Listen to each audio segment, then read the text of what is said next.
Hello everyone, তো তোমরা সবাই কেমন আছো? আজকে আমরা সকাল সকাল বেরিয়ে পড়েছি পেহেলগামের উদ্দেশ্যে। আর রাস্তায় যেতে যেতে এত সুন্দর পাহাড়ের দৃশ্য আর তার সঙ্গে সবুজ শস্যের ক্ষেত দেখে চোখটা জুড়িয়ে যাচ্ছিল। যেদিকেই তাকাই সেদিকেই পাহাড় আর শস্যের ক্ষেত।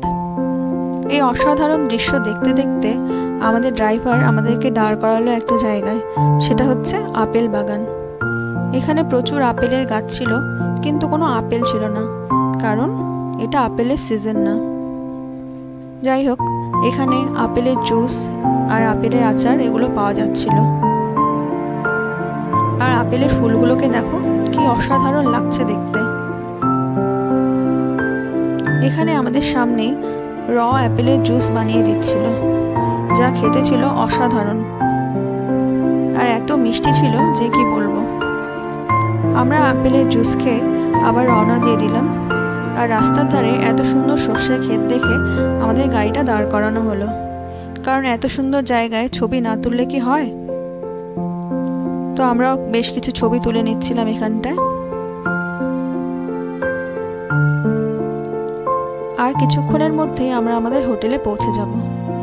আর পেহেলগামে ঢোকার মুহূর্তে এরকম সুন্দর নদী বয়ে যাচ্ছিল আর তার সঙ্গে পাহাড়ের দৃশ্য, এক কথায় অসাধারণ।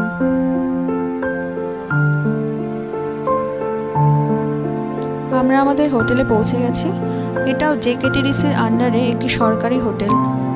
অনলাইন থেকে আমরা এর বুকিং করেছি। একদম রাস্তার ধারেই আছে এই হোটেলটি। এদের 1 BHK এবং 2 BHK কটেজও আছে, কিন্তু আমরা কটেজ বুক করিনি, আমরা এদের হোটেল আলপাইনেই ছিলাম।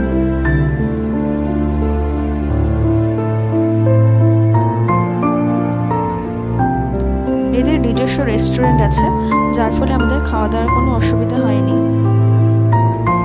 আর হোটেলটা বেশ সুন্দর ছিল।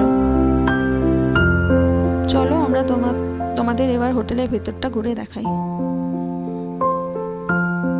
আমরা দুটো রুম বুক করেছিলাম, 103 নম্বর আর এই 104 নম্বর রুমটা। রুমের ভেতরটা বেশ ভালোই ছিল, জানলা দিয়ে বেশ সুন্দর দৃশ্য দেখা যাচ্ছিল।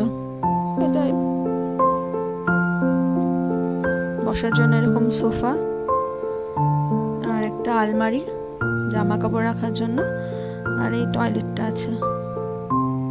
তো আজকে আমরা আর কিছুক্ষণের পরেই বেরোবো, দেখি কোথায় যাওয়া যায়। এর পরের পার্টে তোমরা দেখতে পারবে আমরা কোথায় কোথায় যাই। আর ততক্ষণের জন্য টাটা।